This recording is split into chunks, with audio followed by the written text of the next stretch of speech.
యేసుక్రీస్తు నామంలో ప్రతిరోజు దేవుని వాగ్దానం అనే కార్యక్రమానికి మిమ్మల్ని అందరినీ ప్రేమతో ఆహ్వానిస్తూ ఉన్నాం.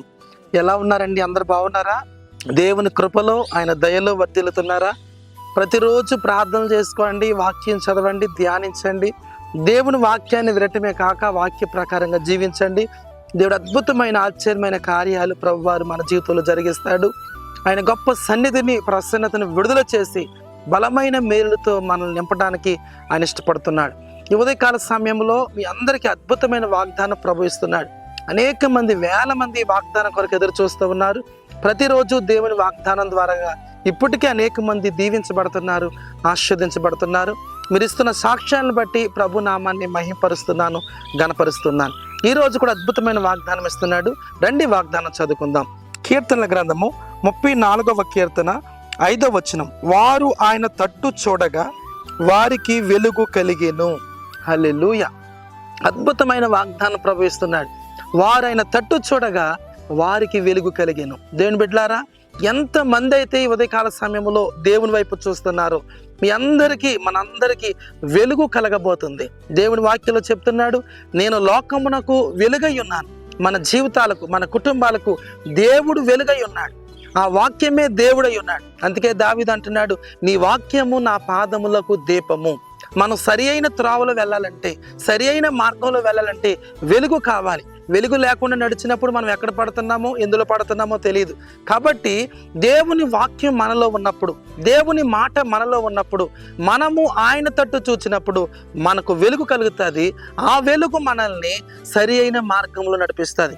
ఈ రోజుల్లో చూస్తే చాలా మంది శ్రమలు, కష్టాలు, ఇబ్బందులు, అవమానాలు, చాలా మంది బాకీలు, రుణాలు, చాలా చీకటి కుటుంబంలో నెమ్మది లేకపోవటం, ఆశీర్వాదం లేకపోవటం, దైవికమైన మహిమ చూడకపోవటం గల కారణం ఏంటంటే అపవాది అయినటువంటి సాతాను చీకటి క్రియలు. దేవుని బిడ్డలారా, ఈరోజు వెలుగు కలగాలంటే ఆయన తట్టు చూడాలి. వాక్యంలో చెప్తున్నాడు, వారు ఆయన తట్టు చూడగా.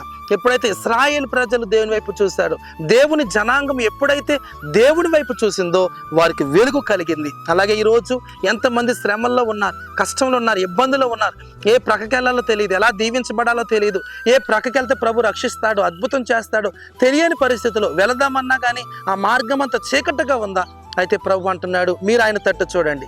ఆయన తట్టు చూడగా మీకు వెలుగు కలగబోతుంది. ఈ ఉదయకాల సమయంలో ఎక్కడెక్కడ ఉండి వాగ్దానం వింటున్నారు, మీరందరూ కూడా ప్రభు వైపు చూసినప్పుడు, ఆయన శిలువ వైపు చూసినప్పుడు గొప్ప వెలుగు మీ మీదకి రాబోతుంది. అద్భుతం చేయబోతున్నాడు, ఆశ్చర్య కార్యాలు చేయబోతున్నాడు. ఆయన వెలుగులో ఏ కార్యాలు ప్రభు మీ కొరకు దాచిపెట్టాడో ఆ కార్యాన్ని మీరు గమనించబోతున్నారు. చీకట్లో ఉన్నవి మనకు కనబడవు. ఎప్పుడైతే వెలుగులోకి వస్తామో వెలుగులో అది ఎలాగున్నాయి, ఎక్కడున్నాయి అనేది మనకు స్పష్టంగా కనబడతాయి. దేవుని కార్యాలు నువ్వు చూడాలంటే వెలుగులోనికి రావాలి. దేవుని యొక్క మహిమ చూడాలంటే, ఆయన అద్భుతాలు చూడాలంటే, ఆయన నీ కొరకు ఏం దాచిపెట్టాడో చూడాలంటే ఆ చీకటిని విడిచిపెట్టి వెలుగులోకి రావాలి. ఆ వెలుగు నీకు రావాలంటే నీవు ఆయన తట్టు చూడాలి. వారు ఆయన తట్టు చూడగా వారికి వెలుగు కలిగిందట.